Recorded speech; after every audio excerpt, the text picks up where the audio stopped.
On en vient à des délibérations concernant le logement et l'urbanisme. La parole est à Michel Lerneuf.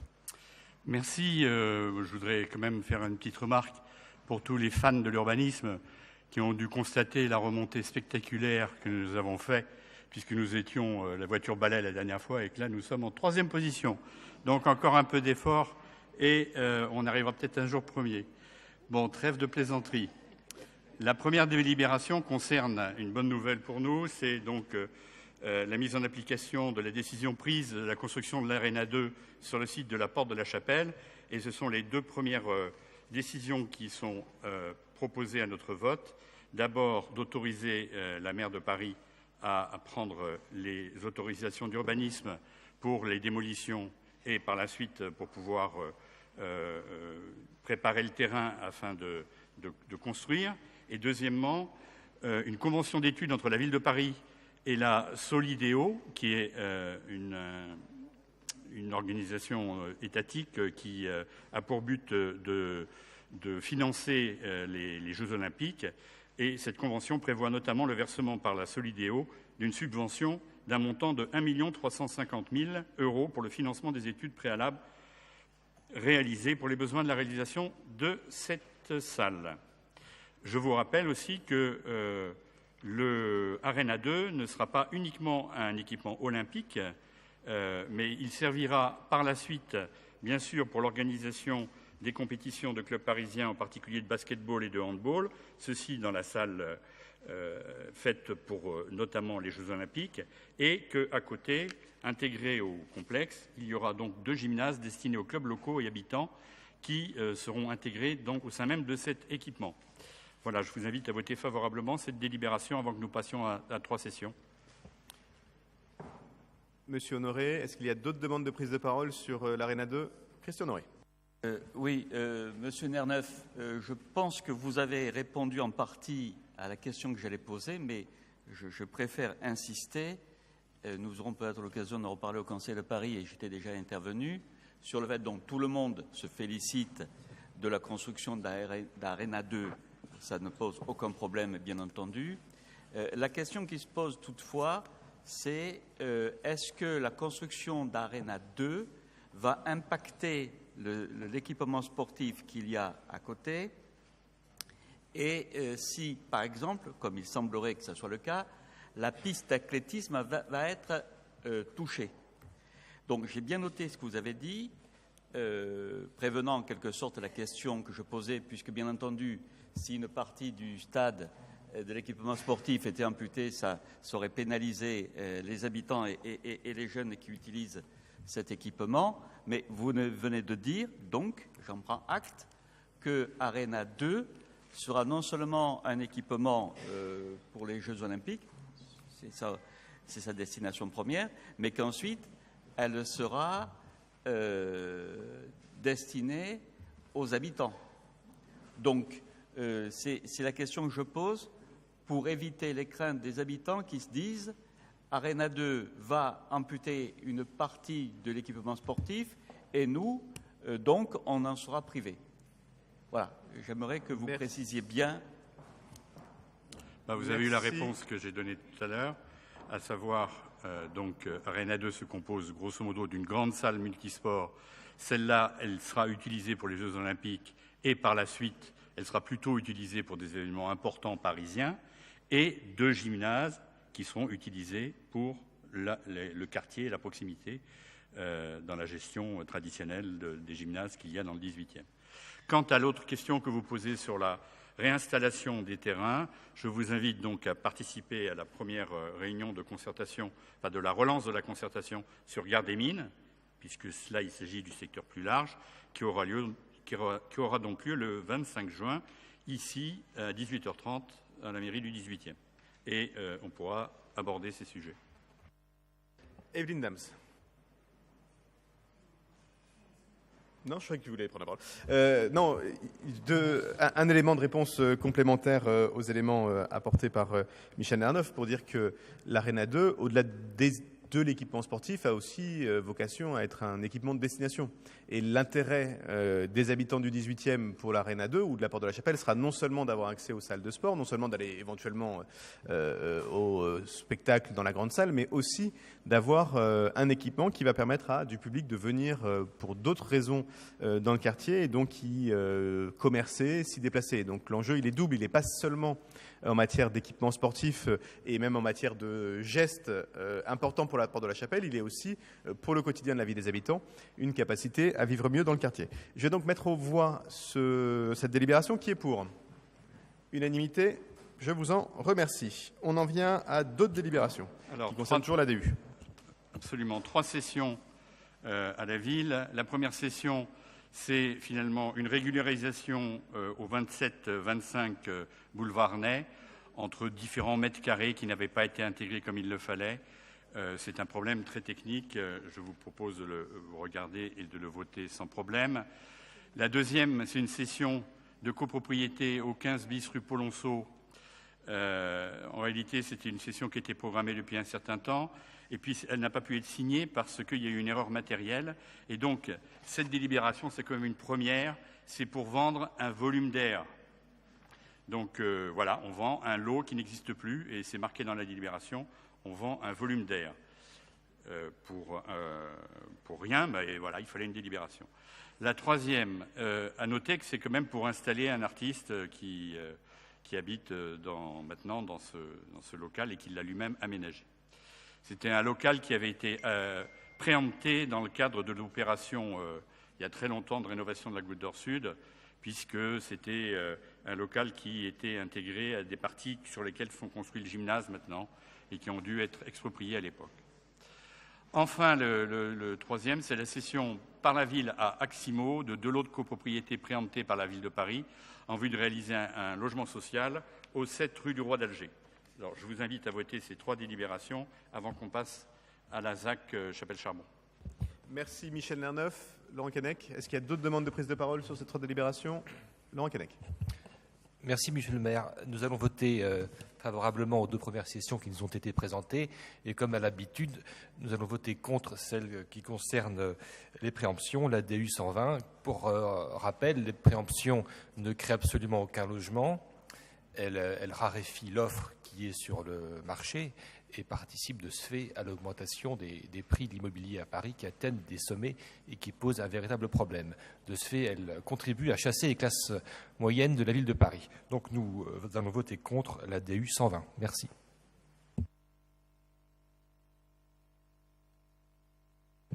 Pas reprendre systématiquement le même débat, mais je rappelle que, sauf à considérer que l'ensemble des classes moyennes sont en capacité notamment d'acheter des logements à 9, 10, 11, 12 000 euros du mètre carré, sauf à considérer que toutes les classes moyennes, ou ne sont classes moyennes que les personnes qui sont capables de payer des niveaux de loyer de plusieurs centaines d'euros du mètre carré, le logement social est indispensable pour permettre aux classes moyennes de rester habitées à Paris. Je reprendrai pas toujours le même exemple, un nouvel exemple d'une dame qui m'a récemment écrit, qui est aujourd'hui locataire dans le logement privé, qui est infirmière en fin de carrière, donc qui a un revenu tout à fait confortable, hein, qui est seule, qui doit quitter son logement dans le parc privé parce qu'il est récupéré tout à fait légitimement, sans aucun doute, par son propriétaire, et qui ne pourra continuer à habiter à Paris avec ses revenus d'infirmière de fin de carrière uniquement si elle peut accéder au logement social. C'est une salariée, une travailleuse qui a tout à fait sa place dans Paris, et on a besoin que, notamment dans le domaine de la santé, les personnes puissent rester à Paris. Et donc créer du logement social, c'est la seule façon de contribuer à permettre aux classes moyennes de rester à Paris. Simplement, il faut, et c'est vrai que c'est un travail, faire en sorte que les Parisiens sachent que le logement social, ça peut être pour eux. Que le logement social, ce n'est pas du logement que pour les pauvres ou les très pauvres. C'est bien sûr du logement pour les pauvres et les très pauvres, mais c'est du logement pour des couples qui, à deux, ont des revenus de 4 000 à 5 000 euros et qui ne peuvent pas se loger dans le privé s'ils ont des enfants. Et donc, si on veut garder les familles, si on veut garder les classes moyennes, si on veut garder les plus pauvres, les plus riches, on les veut aussi dans Paris. Mais eux, ils peuvent, sans action publique, continuer à habiter dans Paris.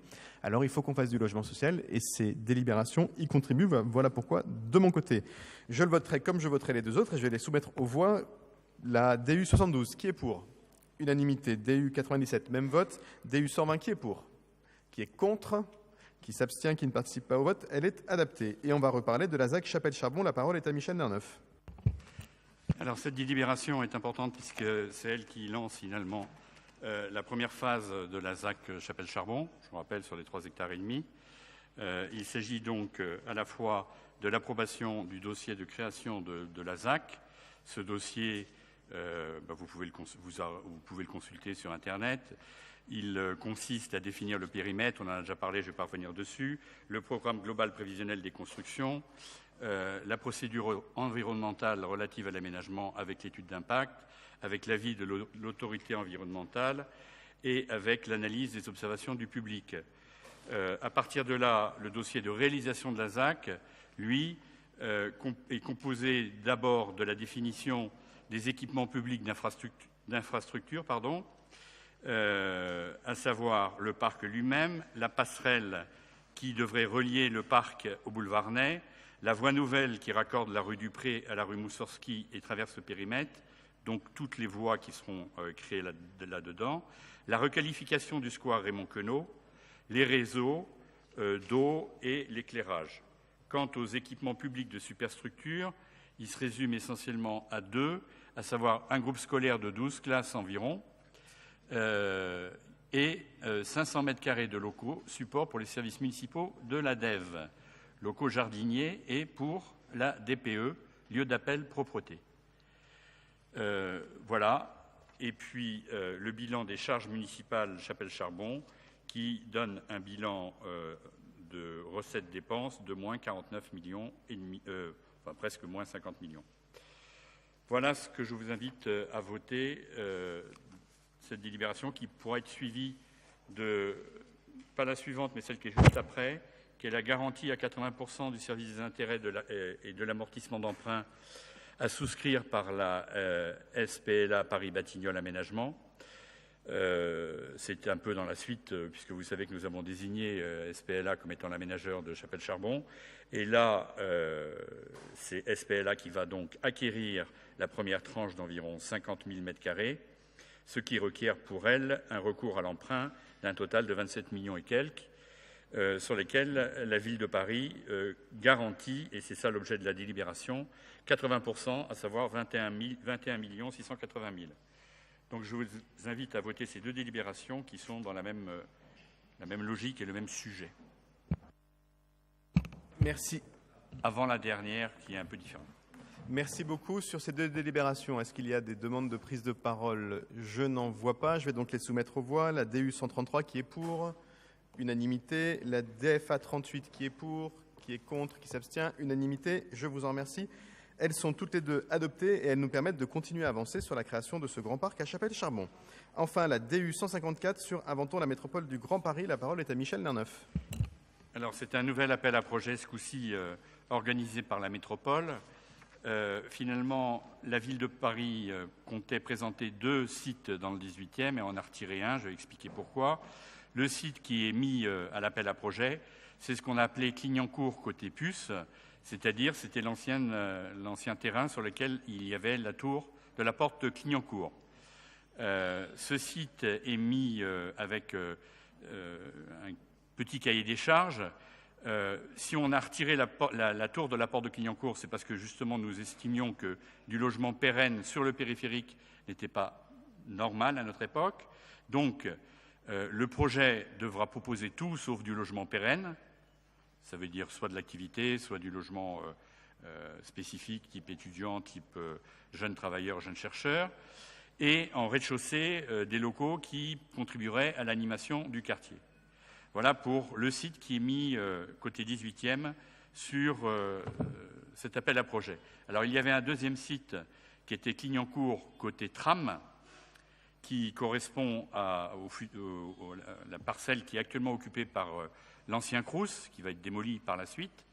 Et la mairie du 18e a souhaité plutôt ne pas le mettre tout de suite parce qu'elle souhaite faire revenir et faire réaliser l'internat dont il était question depuis longtemps.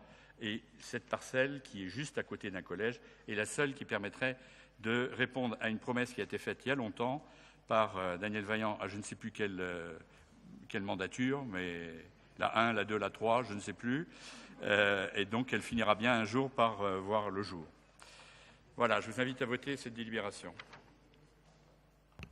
Effectivement, sur cette deuxième parcelle, on s'est collectivement interrogé. C'était très tentant de la mettre aussi dans Inventer la métropole pour avancer plus vite et pour avoir sûrement par ailleurs un très beau projet qui aurait pu se réaliser à cet endroit. Mais on s'est dit aussi que, comme le rappelait Michel Nerneuf, avoir un internat dans le nord du il y a un internat dans le 13e, avoir un internat dans le 18e ou dans le 19e ou dans le 20e, d'ailleurs peu importe, mais ou dans le 17e, un internat au nord de Paris, avait aussi du sens pour permettre soit aux familles qui sont amenées à beaucoup voyager, soit aux familles qui ont des difficultés de pouvoir avoir un lieu où leurs collégiens puissent venir. Et on a toujours pensé que le lien avec le collège Maurice Utrillo, qui est un collège qui va être tout neuf, mais qui travaille aussi beaucoup et très bien, avait du sens.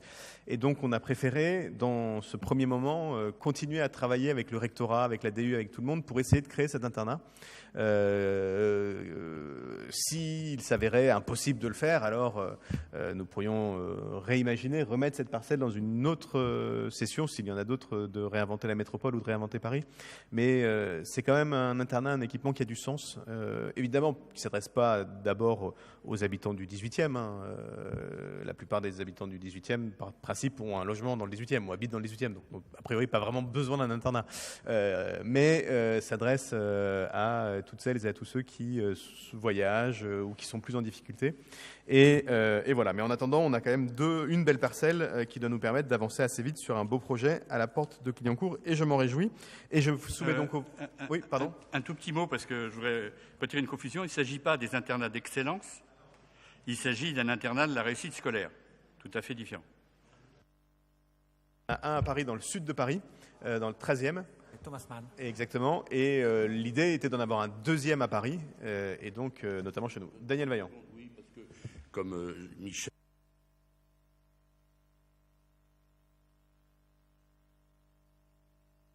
Intégré dans la rénovation de la cité scolaire de la porte de Clignancourt, c'était très lourd. C'était tellement lourd que ça a été très long pour qu'on en délibère ce soir, parce que tout le monde n'était pas convaincu de la nécessité d'un internat dans le nord parisien.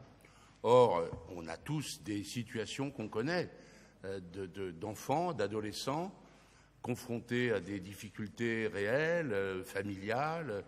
Moi-même, je peux le dire ici, une assistante étant décédée volontairement, sa fille a été intégrée à sa demande dans l'internat du 13e, parce qu'elle ne voulait pas aller vivre avec son papa. Bon, bref, c'est compliqué. C'est des situations, il faut aussi répondre, pas massivement, parce que je ne sais pas combien il y aura de places, et comme l'a dit Michel, ce n'est pas un internat d'excellence, c'est un internat pour répondre à des situations familiales particulières, pour que des enfants, des jeunes, des adolescents puissent rebondir en cas de drame, par exemple, ou de choix, tout simplement. Voilà, et donc je pense que c'est vraiment bien que le 18e montre l'exemple et que nous finissions par y arriver, parce que c'était dans la première mandature, cher Michel. Donc comme quoi, il faut que de l'eau coule sous les ponts pour que les rivières se jettent dans le fleuve. On n'y est pas encore, hein, mais en tout cas, on ne préempte pas cette capacité. Qui est pour ? Unanimité, il en est ainsi décidé.